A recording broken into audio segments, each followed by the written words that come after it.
దివ్యాత్మ స్వరూపులారా, సాయి బంధువులారా, రాధాకృష్ణమాయి చక్కగా ధ్యానం చేసేదని, ఉదయము మధ్యాహ్నము సాయంత్రము చక్కగా ధ్యాన అనుష్ఠానం సాగించేదని, సదాచారాన్ని ఆచరించేదని, లోపల ఒకటి బయట ఒకటి కాకుండా తాను సదా సాంప్రదాయాన్ని పాటించేదని, ఆమె యొక్క సంస్కారం ఏమిటో, స్వభావ వైఖరి ఏమిటో ఇవన్నీ కూడా మీరు శ్రవణం చేశారు. ఇక రాధాకృష్ణమాయి ఎంతటి నాట్య కౌశల్యాన్ని కలిగి ఉన్నది, ఆమె యొక్క నిర్భయత్వం ఏమిటి, ఆమె పండరిపూర్లో ఉన్నప్పుడు తాను ఏ విధంగా అక్కడ జీవించింది, ఏ విధంగా ఆలయ పూజారులతో గొడవ పెట్టుకున్నది, అక్కడి నుంచి తాను బయటికి రావడం జరిగింది. ఈ విషయాలన్నీ ఈరోజు మీరు వినబోతూ ఉన్నారు. బిక్కుబాయి అనేక విషయాలు చెబుతూ పోతూ ఉన్నది. నానా చందోర్కరు ఎన్నెన్నో విషయాలు అడుగుతూ ఉన్నాడు, సమయం ఉంది కాబట్టి. ఇంకా రాధాకృష్ణమాయి గురించి చెప్పండి అన్నాడు నానా చందోర్కర్. అప్పుడు బిక్కుబాయి రాధాకృష్ణమాయి యొక్క నాట్య కౌశల్యం ఎలాంటిది, ఆమె యొక్క తెగింపు, నిర్భయత్వము, వాదన పటిమ ఎలా ఉంటుంది అన్నది చాలా చక్కగా చెప్పడం జరిగింది. బిక్కుబాయి ఈ విధంగా చెప్పడం జరిగింది. పండరీనాథుని ఆలయానికి అక్క ఉదయము మధ్యాహ్నము సాయంత్రము రాత్రి ఆరతులకు వెళ్ళి వచ్చేది. పండరీపుర సాంప్రదాయంలో ఏమిటంటే, ఇప్పుడు ఈనాడు షిరిడీలో 4 హారతులు ఏ విధంగా జరుగుతున్నాయో పండరీపూర్లో అదే సాంప్రదాయం. అసలుకు ఈ ఆరతుల సాంప్రదాయం ఎక్కడి నుంచి వచ్చింది అని అంటే పండరీపూర్ నుంచి వచ్చింది. ఎందుకంటే ఈ మహారాష్ట్రలోన ఆల్మోస్ట్ ఆల్ ఇక్కడ విఠల భక్తులు కాని వారు ఎవ్వరు ఉండరు. ఎందుకు అని అంటే పండరీపురం ఈజ్ ఫేమస్ టెంపుల్. అందువలన ఆ సాంప్రదాయం ఇక్కడికి వచ్చింది. ఈమె మార్నింగ్ మధ్యాహ్నము సాయంత్రము రాత్రి హారతులకు వెళ్ళి వచ్చేదంట.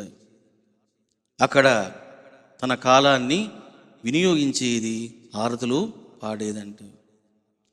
ఒకరోజు పండరి విఠలని ఉత్సవాలలో మండపములో ఒక క్రొత్త దేవదాసి అద్భుతంగా నాట్యం చేస్తుంది. అప్పుడప్పుడు పండరీపురంలో ఉత్సవాలు జరిగేవి. ఒక ఉత్సవము మొదలయ్యింది. ఆ ఉత్సవంలోన నాట్య కార్యక్రమం కూడా ప్రారంభించారు. ఎందుకంటే ఈ మహారాష్ట్రలో కూడా దేవదాసులు, నాట్యము, ఆలయాలలో ఇవన్నీ చేయడం అనేది సాంప్రదాయంగా వస్తూ ఉన్నది. అందువలన ఒక కార్యక్రమాన్ని, డ్యాన్స్ ప్రోగ్రామ్ను ఏర్పాటు చేశారు. అందరూ తన్మయత్వముతో చూస్తున్నారు. డ్యాన్స్ జరుగుతుందంట, అందరూ ఒళ్ళు మర్చిపోయి చూస్తూ ఉన్నారు. నేను అక్క కూడా చూస్తున్నాం. ఆ దేవదాసి యొక్క నాట్యాన్ని మేము కూడా చూస్తూ ఉన్నాం. హఠాత్తుగా అక్క మండపంలోనికి దూసుకు వెళ్ళింది. చూడండి, దేవదాసి నాట్యం చేస్తూ ఉంది, మిగతా వాళ్ళు కూడా డ్యాన్స్ చేస్తూ ఉన్నారు, గాయకుడు పాట పాడుతూ ఉన్నాడు, మృదంగము, తబల ఇవన్నీ కూడా మ్రోగుతూ ఉన్నాయి, హార్మోనియం వాయించబడుతూ ఉన్నది. భక్తులంతా చూస్తూ ఉన్నారు, మైమరిచి తన్మయులై ఉన్నారు. ఇటువంటి సమయములోన దూసుకు వెళ్ళిందంట రాధాకృష్ణమాయి. మరి ఏం చేసింది ఈమె అన్నది విక్కుబాయి చెబుతూ ఉన్నది. ఏమిటి, ఇలాగైనా నాట్యం చేసేది? చూడండి, దేవదాస్ అక్కడ డ్యాన్స్ చేస్తూ ఉంది, ఈమె దూసుకెళ్ళింది, ఆపేసింది. ఏమిటి, ఇలాగైనా నాట్యం చేసేది? పదములు, పెదవులు, తనువు, మనస్సు విటలునిలో ఐక్యమైపోవాలి. ఏమిటి నీ డ్యాన్స్? డ్యాన్స్ అంటే ఎలా ఉండాలి? 4 పరమాత్మలో లయించాలి. నెంబర్ 1 పదములు అంటే సాహిత్యం, పెదవులు అంటే నీ యొక్క దేహము, తనువు, నీ యొక్క శరీరము, మనస్సు విటలునిలో ఐక్యమైపోవాలి.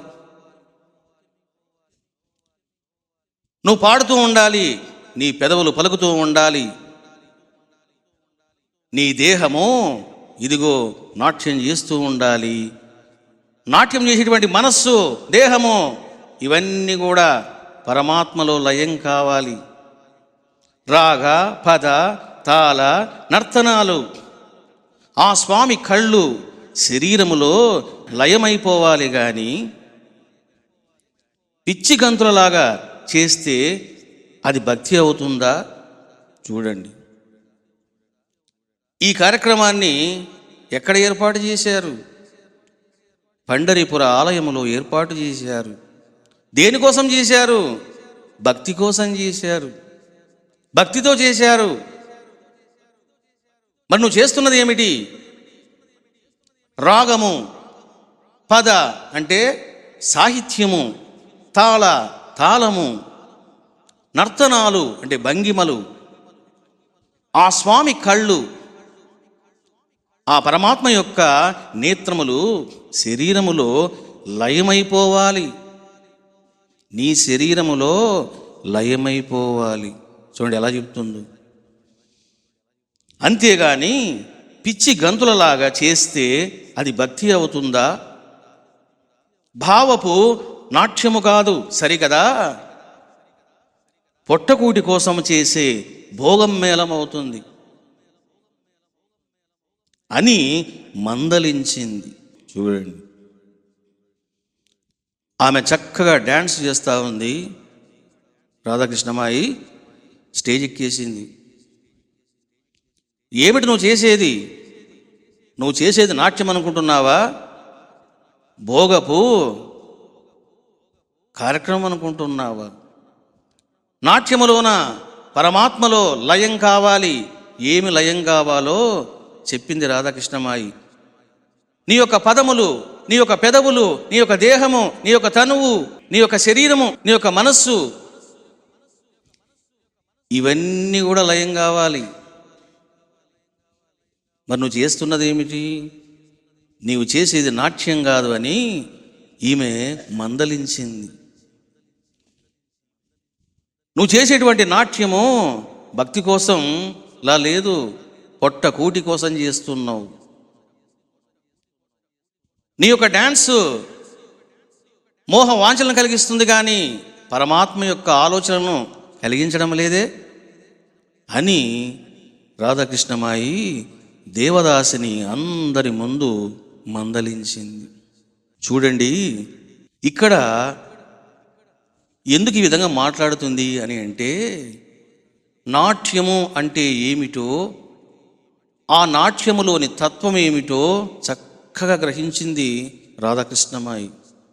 నేను మీకు చెప్పాను, కవిత్వము, సంగీతము, నాట్యము, చిత్రలేఖనము, శిల్పము ఇవన్నీ ఏమిటి అని అంటే మనోలయ సాధనలు అని చెప్పాను. అంటే మనసును లయింపజేసేటువంటి సాధనలు. నీ మనసును చాలా సులభంగా, శీఘ్రంగా పరమాత్మలో లయింపజేసేటువంటి సాధనలు అనేది ఇక్కడ నిగూఢ రహస్యం. అందుకే మన దాంట్లో ఈ 5 కూడా ఏమిటి అని అంటే ఆధ్యాత్మిక పరమైనటువంటి సాధనలు. ఇవి ఎంతమందికి తెలుసు? మరి నాట్యము చేయడం అంటే ఏమిటి అని అంటే తన్ను తాను మరిచిపోవాలి. చూడండి, లయమైపోవాలి అంటున్నాడు. ఏం లయం కావాలి అంటే శరీరము, మనస్సు, హావభావాలు, నీ యొక్క మేధస్సు ఇవన్నీ లయమైపోవాలి. సాహిత్యము ఇదంతా కూడా గుర్తుపెట్టుకునేది ఏమిటి? బుద్ధి. ఏ భంగిమ ఎలా చేయాలి అని డిసైడ్ చేసి చేసేది ఏమిటి? బుద్ధి. కాబట్టి నీ యొక్క దేహము, నీ యొక్క మనస్సు, నీ యొక్క బుద్ధి, ఈ మూడింటిని కూడా లయింపజేయాలి నాట్యములో అంటూ హెచ్చరించింది రాధాకృష్ణమాయి. చూశారా, డ్యాన్స్ అంటే మనం ఏంటో అనుకుంటాం, ఒక ఎంటర్టైన్మెంట్ అనుకుంటాం. మనం ఎంటర్టైన్మెంట్ కాదు. Dance is not the entertainment programme. అది ఒక సాధనం అన్నది చాలామందికి తెలియదు. మీకు ఒక మంచి సన్నివేశం చెప్తే అర్థమవుతుంది. చూడండి, భస్మాసురుడు కఠోరంగా తపస్సు చేశాడు శంకరుడి కోసం. శంకరుడు భోలాశంకరుడు కాబట్టి వెంటనే కరిగిపోయాడు. నాయనా, ఏం కావాలో కోరుకో అన్నాడు. శంకరా, నేను ఎవరి తల మీద చేయి పెడతానో వాడు భస్మమైపోవాలి, ఇది నా కోరిక అన్నాడు. శంకరుడి గుండె జల్లుమన్నది. ఇదేం కోరికరా? తల మీద చేయి పెడితే ప్రక్కవాడు భస్మైపోవాలా అని చెప్పేసి అనుకున్నాడు. కానీ చేసేది ఏమిటి? చేసేది ఏముండదు. నాయన వరము కోరుకో అన్నాడనుకో, ఇంక ఇవ్వడమే శంకరుడి యొక్క కర్తవ్యం, ధర్మం. సరే, ఏం చేశాడు? తథాస్తు అన్నాడు. వచ్చేసింది power. The power is entered into the Bhasmasura. ఇప్పుడు ఏం చేశాడు? ఇప్పుడు దాన్ని యూటిలైజ్ చేయాలి. మరి ఎలా యూటిలైజ్ చేస్తాడు? అసలు కోరికనే తప్పు, అది కోరుకున్నాడు, వచ్చింది. ఇక దేవతలంతా పారిపోతూ ఉన్నారు. అప్పుడు విష్ణువుని పట్టుకున్నారు. అయ్యా, నువ్వే ఏదో ఒకటి చెయ్యి అన్నప్పుడు విష్ణువు ఏం చేశాడు? మోహిని అవతారం ఎత్తాడు. ఒక సౌందర్య రాశి ఉన్నట్లుగా ఒక మహా సౌందర్యవతి నిలబడి ఉన్నది. భస్మాసురుడు చూశాడు. ఇంకేముంది, ఆగిపోయాడు.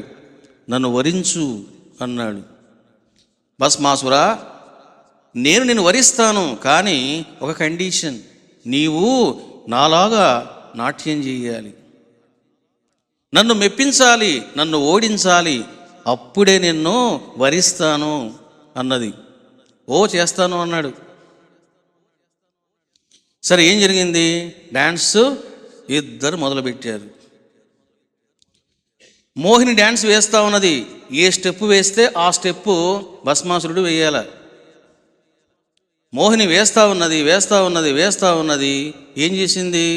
తన రైట్ హ్యాండ్ తల మీద పెట్టుకున్నది. భస్మాసురుడు కూడా తల మీద పెట్టుకున్నాడు. ఏం జరిగింది?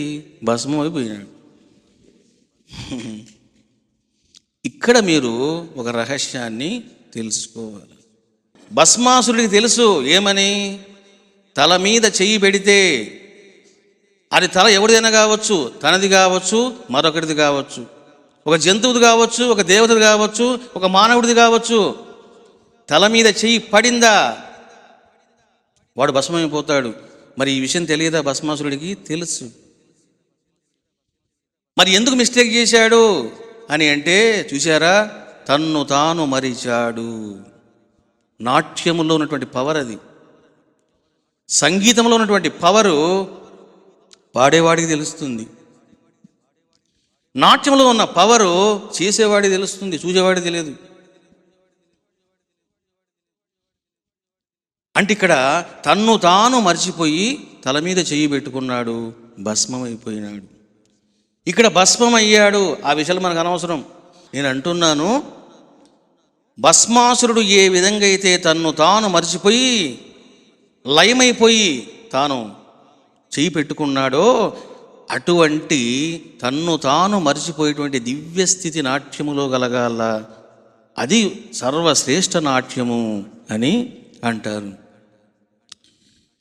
ఇక్కడ రాధాకృష్ణమాయి చెప్తుంది, నాట్యం చేస్తున్నప్పుడు ఇదిగో ఈ విధంగా ఉండాలి, అది దైవపరంగా ఉండాలి, దైవమయంగా ఉండాలి అని చెప్పడం జరిగింది రాధాకృష్ణమాయి. మరి నెక్స్ట్ ఏం జరిగింది అన్నది బిక్కుబాయి చెప్తూ ఉన్నది. ఆలయ పూజారులు, పెద్దలు, ఉత్సవ నిర్వాహకులు అంతా ఆశ్చర్యపోయారు. ఏమిటిది, ఏం జరుగుతుంది ఇక్కడ అని చెప్పేసి అంతా ఆశ్చర్యపోయారట. ఆలయ దేవదాసి ఆమె శిష్యురాణులు చిన్నబుచ్చుకున్నారు. ఎప్పుడైతే రాధాకృష్ణమాయి ఆ విధంగా మాట్లాడిందో, క్రిటిసైజ్ చేసిందో, దేవదాసి చాలా హర్ట్ అయ్యింది. ఆమె శిష్యులు కూడా హర్ట్ అయ్యారు, బాధపడ్డారు. వెంటనే ఇంకా దేవదాసికి కోపం వచ్చినట్లుంది. అప్పుడు చూడండి, ఒక్కసారి దేవదాసి కళ్ళు ఎర్ర చేసి రాధాకృష్ణమాయి వైపు చూస్తూ ఇలా అన్నదట, ఏం నాట్యం నీకు తెలుసు అని ఇంతగా చెబుతున్నావు? నా కాలి గజ్జకున్న విలువలేని విధవరాలివి, నాట్యము గురించి తెలిసిన దానిలా మాట్లాడుతున్నావే అన్నది దేవదాసి రోషంగా. చూడండి, ఎప్పుడైతే రాధాకృష్ణమాయి అలా మాట్లాడిందో దేవదాసి కోపం వచ్చింది. నీకు ఏం తెలుసని మాట్లాడుతున్నావు? డ్యాన్స్ గురించి పెద్ద తెలిసిన దాంట్లో మాట్లాడుతున్నావే, నా కాలి యొక్క గజ్జకు కూడా నీవు విలువలేని విధవరాలు, నీవా నా గురించి మాట్లాడేది అని చెప్పేసి ఆమె రోషంగా సమాధానం ఇచ్చింది. చూశారా, లోకం యొక్క తీరు ఇలా ఉంటుంది. ఒక సంగీత గాయకుడు పాట పాడుతూ ఉన్నాడు అనుకోండి, ఒక రాగంలోన. సంగీతం తెలిసినటువంటి వాడు, విద్వాంసుడు, పండితుడు లేదా ఆ జ్ఞానం ఉన్నవాడు వింటాడు. విన్నప్పుడు ఏం చేస్తాడు?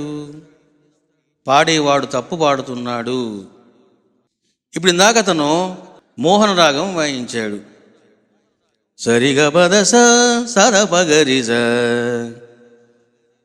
మరి మోహన రాగం వింటున్నప్పుడు విద్వాంసుడు ఏం చేస్తాడు? ఓహో, ఈ గాయకుడు మోహన రాగంలో పాడుతూ ఉన్నాడు.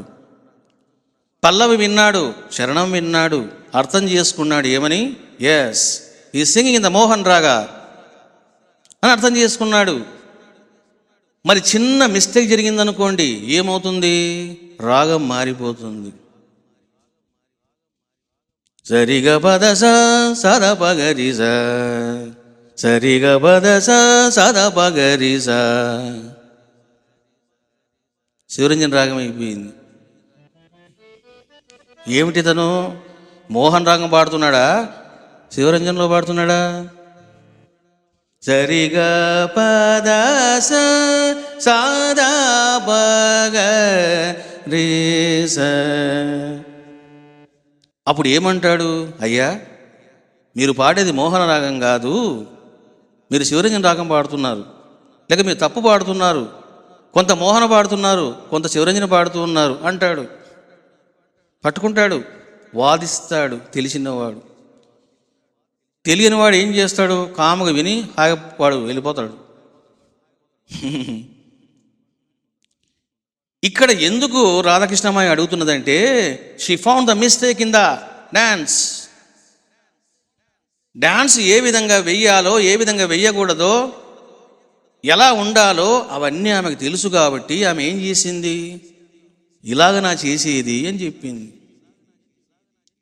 మరి దేవదాసి ఏమంటుంది? నాట్యం గురించి నీకేం తెలుసు? నా కాలి గజ్జకున్న విలువ కూడా నీకు లేదు, విధవరాలా అని మాట్లాడింది. చూశారా? అంటే లోకం ఎలా ఉంటుందంటే, ఒక దోషం చెప్పినప్పుడు, ఒక లోపం చెప్పినప్పుడు, ఒక మిస్టేక్ సూచించినప్పుడు వాడు దాన్ని సరి చేసుకోడు, అహంకారంగా ఫీల్ అవుతాడు. ఎందుకు అని అంటే, లోక తీరు. మానవ స్వభావం ఈ విధంగా ఉంటుంది. అందుకే వేమన అంటాడు, ఎవరితో కూడా ఎక్కువగా కామెంట్స్ చేయడము, సలహాలు ఇవ్వడము మంచిది కాదు అంటాడు వేమన కూడా. తనదు బాగు కోరి ధర్మంబు చెప్పిన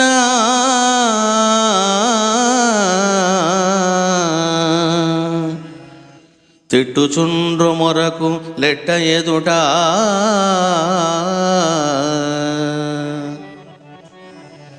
గడ్డివేయ పోట్ల గొడ్డు కొమ్మాడిల్చు విశ్వధావిరామ వినురవేమ. ఆ ఆ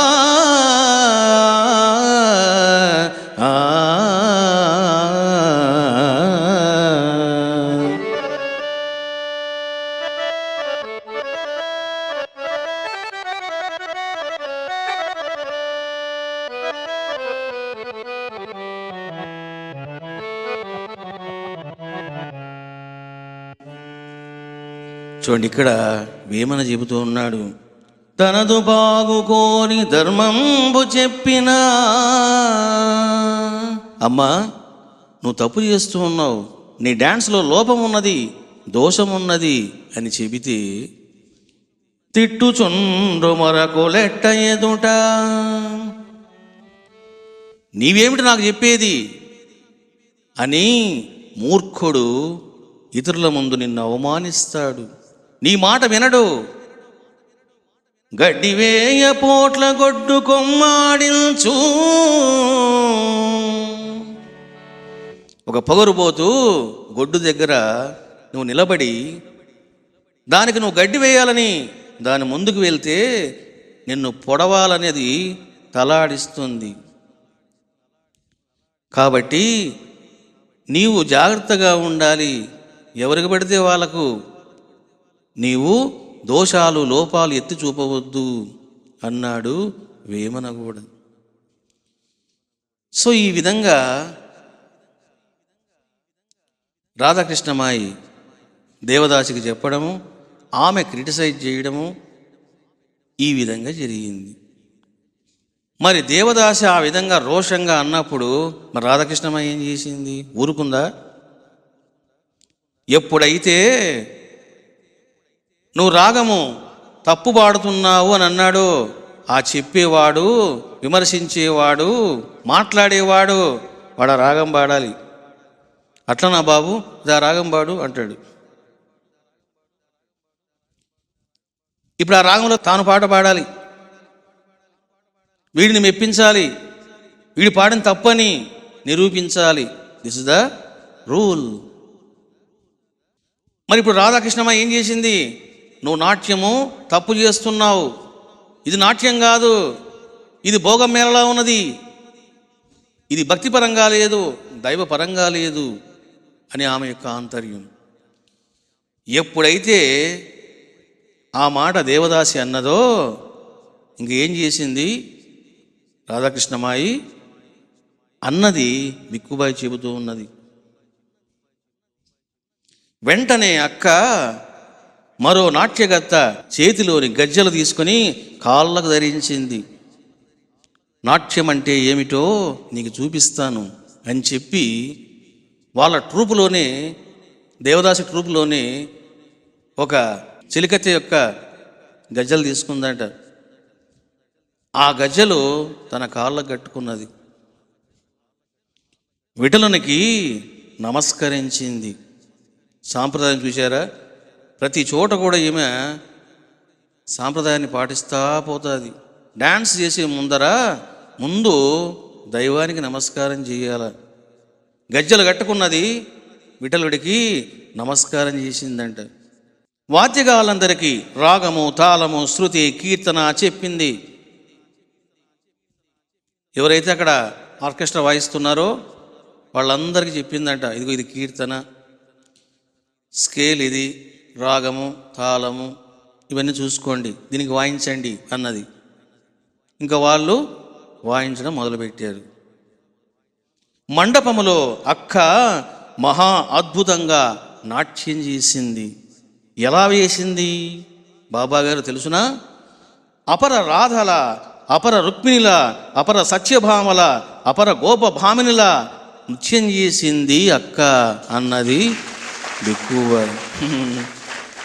ఎప్పుడైతే దేవదాసి ఆ విధంగా అన్నదో, ఇంకా రాధాకృష్ణమాయి గజ్జలు తీసుకున్నదంట, కాళ్ళ కట్టుకున్నది, విఠలుడికి నమస్కారం చేసింది, ఇక తన టాలెంట్ను చూపించింది.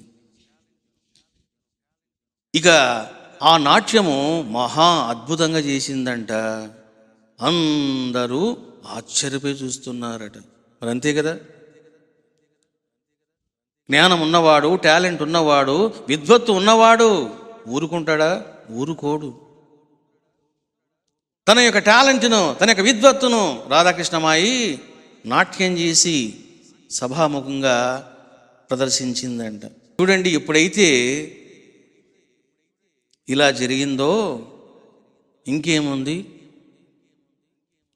అందరికీ ఒకవైపు ఆనందం కలిగింది, మరొక వైపు అసూయలు కూడా కలిగి.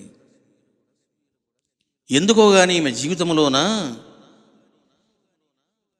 పండరిపురంలో ఈమె డ్యాన్స్ చేసింది, విఠలుడికి దూరమైంది, అక్కడ వెలివేయబడింది. ఇదే విధంగా ఒకనాడు ప్రేమతో పరవశించి బాబా ముందు నాట్యం చేసింది Radhakrishnamayi. That is the final. Baba అలా చూశారు. గెట్ అవుట్ ఫ్రమ్ హియర్ అని ఒకటే మాట అన్నాడు. ఇక నీ ముఖము నాకు చూపించమాక, నా ఎదురు వచ్చావో నిన్ను చంపేస్తాను అన్నారు బాబావారు. చూడండి, ఈ డ్యాన్స్ అనేది ఈమెకు అచ్చు రాలేదు. పండరీపురంలోన అద్భుతంగా తాను డ్యాన్స్ చేస్తే ఏమి జరిగింది అంటే, రోజు ఆలయానికి వెళ్ళి హారతులు ఇస్తూ ఎంతో ఆనందంగా ప్రశాంతంగా జీవిస్తున్నటువంటి Radhakrishnamayi eliminated from the temple, ఆలయం నుండి వెలివేయబడింది. ఇదే సన్నివేశమే మళ్ళీ మీరు కొన్ని క్లాసుల తర్వాత వింటారు.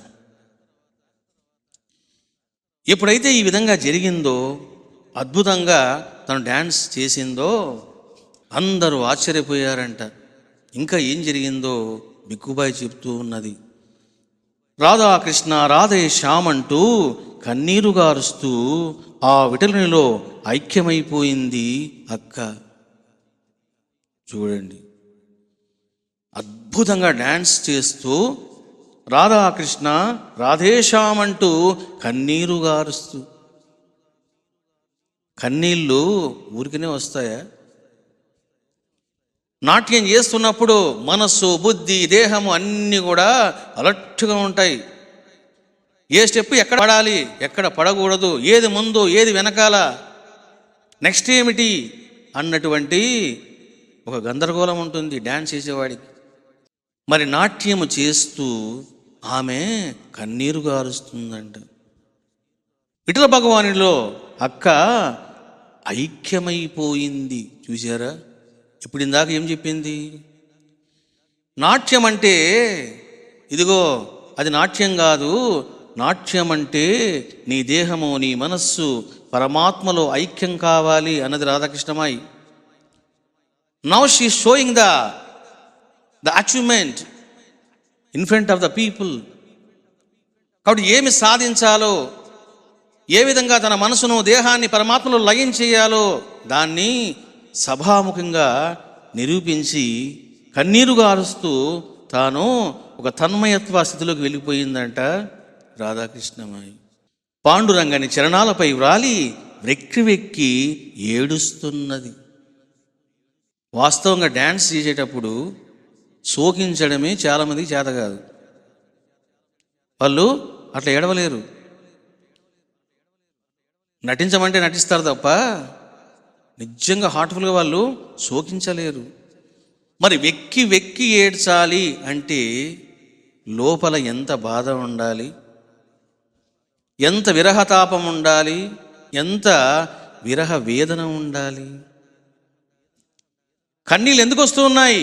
అని అంటే లోపల విరహాగ్ని ప్రజ్వలిస్తూ ఉన్నది. విఠల, రాధాకృష్ణ, నీ సాక్షాత్కారం నాకు ఎప్పుడు ప్రసాదిస్తావు, ఎప్పుడు మాట్లాడతావు, నాకు ఎప్పుడు సద్గతిని ప్రసాదిస్తావు అని తనలో ఆవేదన భావగర్భితంగా ఉన్నది.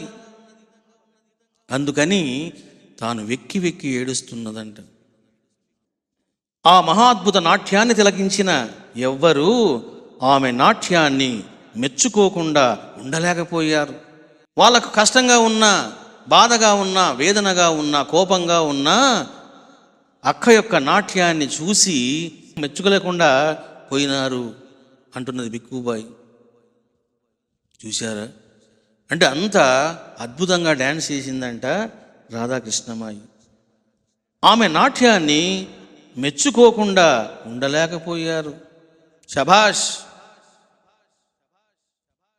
అని అందరూ మెచ్చుకున్నారట.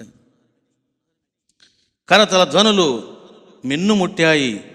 ఆమె లేచి గజ్జెలు విప్పి ఆ నర్తకి మనకి ఇచ్చి వెనుదిరిగింది.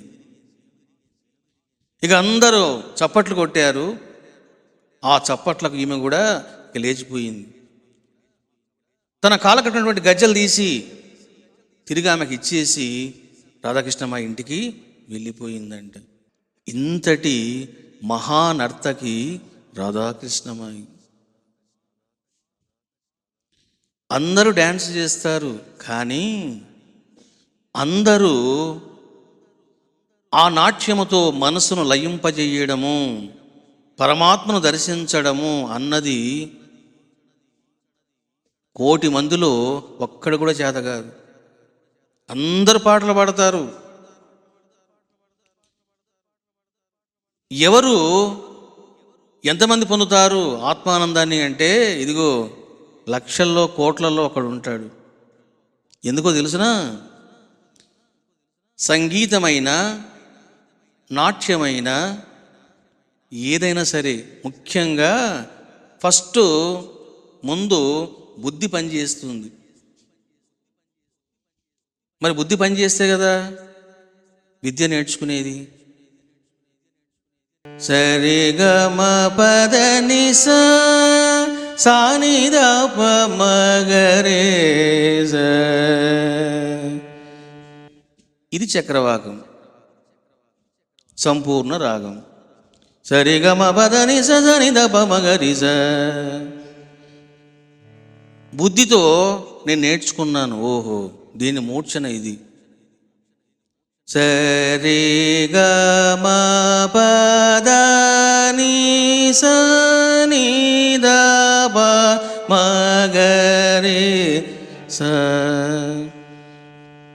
ఇంతవరకు బుద్ధి పనిచేస్తుంది. ఇప్పుడు ఇంకేం చేయాలి? ఆ రాగములోకి ప్రవేశించాలి. నాట్యం అంటే ఏమిటో నాకు తెలియదు కాబట్టి నేను మీ ఎగ్జాంపుల్ ఇస్తూ ఉన్నా. అంటే నాట్యము ద్వారా మనోలయం, సంగీతము ద్వారా మనోలయం. ఏది ఎక్స్పీరియన్స్ ఉంటే అది మాట్లాడాలా, అది చెప్పాలా, లేని చెప్పకూడదు. ఇక్కడ మీకు ఎక్స్పీరియన్స్ చెప్తే మీకు బాగా అర్థమవుతుంది. సరిగమ పదని సానిదప మగరి స తనని నాన తానన తదరిన నాన తదరిన నాన తానన నా. ఈ విధంగా ఆ రాగము తీసుకొని ఆ రాగాన్ని మర్చిపోవాలి, స్వరాలు మర్చిపోవాలి, మూర్ఛన మర్చిపోవాలి, నువ్వు ఏం పలుకుతున్నావో మర్చిపోవాలి, నువ్వు నాదమై మిగలాలి, నాదంగా ఉండాలి. అదే సమాధి స్థితి. దాన్నే తన్మయత్వం అంటారు. కొన్నిసార్లు చూడండి, ఎంత మనసుని కంట్రోల్ చేస్తుంటానంటే అది నా వల్ల కావడం చాలా కష్టంగా ఉంటుంది. ఎందుకోనంటే ఎప్పుడు నేను పాడుతూ ఉంటానో మనసు ఏం చేస్తుందంటే అది లోపల పోతూ ఉంటుంది. సరిగా రిగ పద పదస ద పగరిస అని పాడాలనుకోండి, బుద్ధి పనిచేయాలి అక్కడ. సరిగా రిగ పగ పద పదస పదస ద పగరిస సరిగ పదస సద పగరిస. బుద్ధి పనిచేయాల. బుద్ధి పనిచేస్తే ఏమవుతుంది? అది యోగం కాదు. మరి ఏమవుతుందండి? అది భోగం అవుతుంది. భోగం అంటే ఏమిటి? శబ్దానందం. అది ఎందుకు రాధాకృష్ణమా ఈ భోగము అంటుందంటే, ఇంద్రియాలకు లోబడినంత కాలం అది బ్రహ్మానందం కాదు. You should go to the beyond of the ఇంద్రియాస్. నీవు ఇంద్రియాలకు అతీతంగా వెళ్ళాలి, దాటి వెళ్ళాలి. నా ఆననా తాననా తదరిననా.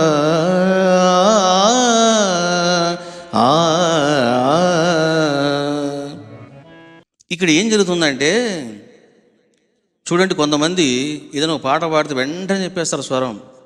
ఎందుకు అని అంటే అక్కడ బుద్ధి పని చేస్తుంది. తదరినాననా వెంటనే స్వరం చెప్తాడు. ఎందుకు? బుద్ధి పని చేస్తుంది. తదరినాననా హృదయం పనిచేసింది అనుకోండి, మైండ్ ఆఫ్ అయిపోతుంది. ఇట్లా రాధాకృష్ణమ్మ ఏం చేసిందంటే, ఏ విధంగా నాట్యం అనేది మనోలయ సాధనము ఆచరించి చూపించింది. అంతటి గొప్ప నాట్య గత్తె రాధాకృష్ణమాయి. మరి ఈ కౌశల్యము ఎక్కడి నుంచి వచ్చింది మీకు? ఏది ఊరికే రాదు, కష్టపడాల. 13 సంవత్సరాల వయసు వరకు తన తాత అయినటువంటి బాబాసాహెబ్ గణేష్ చక్కగా ఒక దేవదాసిని పిలిపించి తన ఇంట్లోనే శిక్షణ ఇప్పించాడు. అంటే చిన్నప్పటి నుంచి కూడా అప్ టు 13 years 13 సంవత్సరాల వయసు వరకు కూడా అద్భుతంగా నేర్చుకుందంట రాధాకృష్ణమాయి. బిక్కుబాయి చెప్తుంది, ఆమె యొక్క ప్రజ్ఞానం ఎంతటిది అని అంటే, నాట్యం నేర్చుకున్న తర్వాత ఎన్నో రహస్యాలు తన గురువు అయినటువంటి దేవదాసి చెప్పిందంట ఈ రాధాకృష్ణమాయి. చూడండి, అంటే విద్య నేర్చుకున్నది, ఆ భంగిమ ఈ విధంగా ఎందుకు చేయకూడదు, ఇలా ఎందుకు చేయకూడదు అని చూపిస్తూ ఉంటే దేవదాసికి మతిపోయిందట. ఎక్కడిది ఈ టాలెంటు అని అంటే, మీకు నేను చెప్పాను, గత జన్మల సంస్కారాలు. ధ్యానం ఎలా చేసింది? గత జన్మ సంస్కారం. ఇప్పుడు మహాద్భుతంగా డ్యాన్స్ చేస్తున్నది, గత జన్మ సంస్కారం. జస్ట్ ఈ జన్మలో అంతే పాలిస్ పట్టడం జరిగింది అంతే. అది లోపల ఉన్నది, దాన్ని ఏం చేయాలి? ఇప్పుడు మేలు కొలపాలి. అది 13 సంవత్సరాల వయసు వరకు నేర్చుకున్నది, 14వ సంవత్సరం వచ్చింది. ఇంకేముంది? ఈమె యొక్క నాట్యాన్ని చాలామంది చూశారు. అప్పుడు తాతగారికి చెప్పారు, అయ్యా బాబాసాహెబ్, ఇక నీ మనవరాలు నేర్చుకున్నది చాలు, నీకు తెలియదా మన సాంప్రదాయాలు? 14 సంవత్సరాలు దాటినాయంటే ఇంకా అమ్మాయి డ్యాన్స్ చేయకూడదు. కాబట్టి డ్యాన్స్ చేసుకుంటే ఒక రూమ్లో తలుపులు వేసుకొని చేసుకోమను, అంతేగాని ఇంకా ఫర్దర్గా డ్యాన్స్ నేర్చుకోవడము, బయట డ్యాన్స్ చేయడము, ఇవన్నీ మన సాంప్రదాయం కాదు, అసంప్రదాయము అన్నారు. ఇదిగో ఈ పెద్దలు. ఇంకేముంది? వాళ్ళ మాటలు తాత కూడా విన్నాడు. అప్పుడు రాధాకృష్ణమాయికి చెప్పాడు, అమ్మా, ఇక నీవు నేర్చుకున్నది చాలు,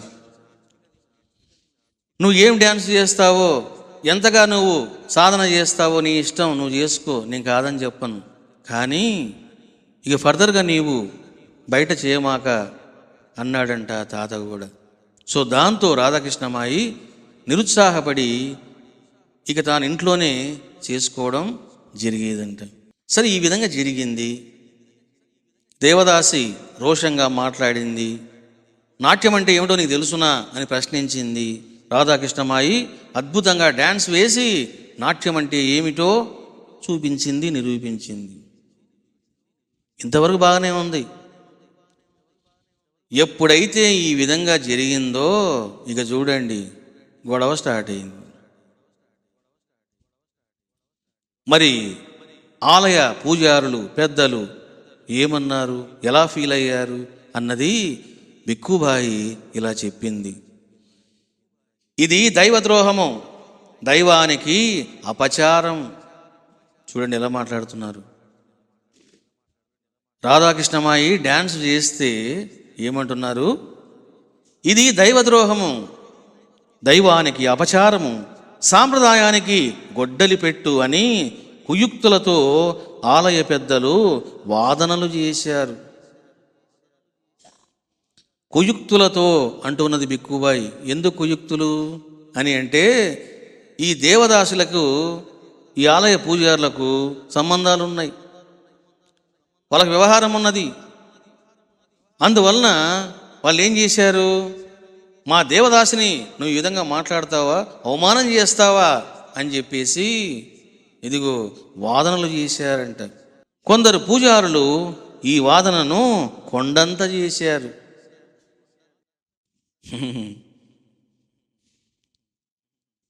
సుందరీబాయి ఇక ఆలయానికి రావడానికి వీలు లేదని శాసనం చేశారు. చూడండి, నేను చెప్పాను కదా, మనుషులు మృగాల కంటే భయంకరమైన వాళ్ళు.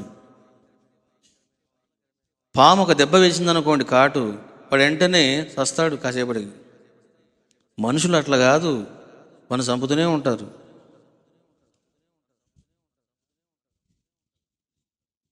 క్రూర మృగాలు దేహాన్ని హింసిస్తే ఈ మానవ మృగాలు మనసుని హింసిస్తాయి. ఏం మాట్లాడుతూ ఉన్నారు, ఇక నీవు ఈ ఆలయానికి రావడానికి వీలు లేదు, మేము శాసనం చేస్తూ ఉన్నాం, మేము తీర్మానం చేశాం, ఇక దీనికి తిరుగులేదు. ఎవడొస్తాడో తీసుకొనిరా, మేము కూడా మాట్లాడతాం. నీ ఒక విధవరాలివి, విధవరాలు తెల్ల బట్టలు కట్టుకొని ముసుగు వేసుకొని ఇంట్లో ఉండాలి తప్ప ఆలయానికి ఏదో వచ్చావు, ఓ మూలం పడి ఉండాలి. అంతేకాకుండా ఇక్కడ డ్యాన్స్ చేసి ఈ దేవాలయ సాంప్రదాయాన్ని నీవు భ్రష్టు పట్టించావు, మమ్మల్ని అందరినీ అఘోరపరిచావు. సాంప్రదాయబద్ధంగా ఎన్నో సంవత్సరాలుగా నాట్యం చేసినటువంటి దేవదాసుల్ని నువ్వు అవమానించావు అని చెప్పేసి నోటికి వచ్చినట్లు మాట్లాడినారు. ఆలయ పూజారులు, ఆలయ పెద్దలు ఇదిగో వీళ్ళంతా శాసనం చేశారట. సరే, ఈ విధంగా జరిగింది. నేను మీకు చెప్తూ ఉంటాను చాలాసార్లు, సూత్రధారి భగవంతుడు, మనము పాత్రధారులము. ఇష్టం వచ్చినట్లు ఆట ఆడిస్తాడు అని మీకు నేను చెబుతూ ఉంటాను. మన చేతుల్లో ఏముండదు, క్షణానికి అతడు ఏమైనా చేస్తాడు. నా జీవితం ఈ విధంగా ఉంటుంది అని నీవు ఎక్స్పెక్ట్ చేయమాక, ఎప్పుడు కూడా ఊహల్లోకి వెళ్ళమాక. ఈ క్షణమే నీది, మరుక్షణము మరు రోజు ఎలా ఉంటుందో కూడా ఎవ్వడు ఊహించలేడు. ఎందుకని అంటే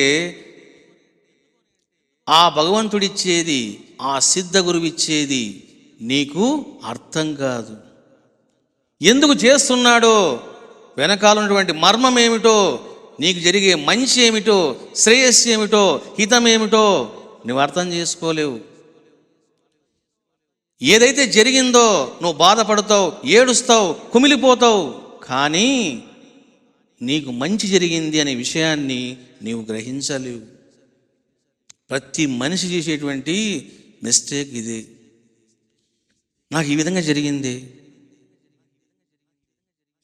పాండురంగడికి నా మీద కోపం వచ్చింది, అందుకే నన్ను దూరం చేశాడు, నన్ను వెలివేశాడు అని ప్రతి భక్తుడు అనుకుంటాడు.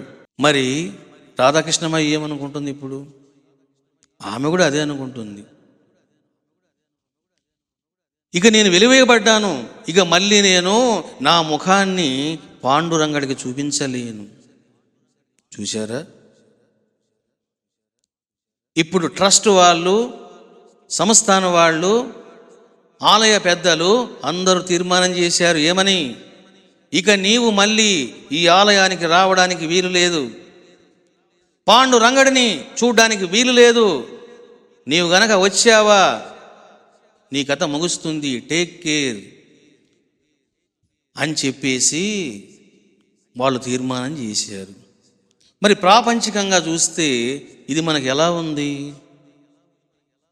రాధాకృష్ణమాయ కూడా కుమిలిపోయి ఉంటుంది. అంటే ఇక నేను నా జీవితంలో పాండురంగడిని మళ్ళీ ఆలయానికి వచ్చి చూడలేను, ఏ హారతి నేను రాలేను, ఏ పూజ నేను చేయలేను అన్నటువంటి నిర్ణయానికి ఆమె కూడా వచ్చి ఉంటుంది. రాక తప్పదు. ఎందుకు? దైవ ప్రణాళిక ఆ విధంగా ఉన్నది. ఇక్కడ అందరికీ బాధ కలుగుతుంది, ఆమె కూడా బాధ కలుగుతుంది. కానీ నేను అంటున్నాను, ఏదైతే జరిగిందో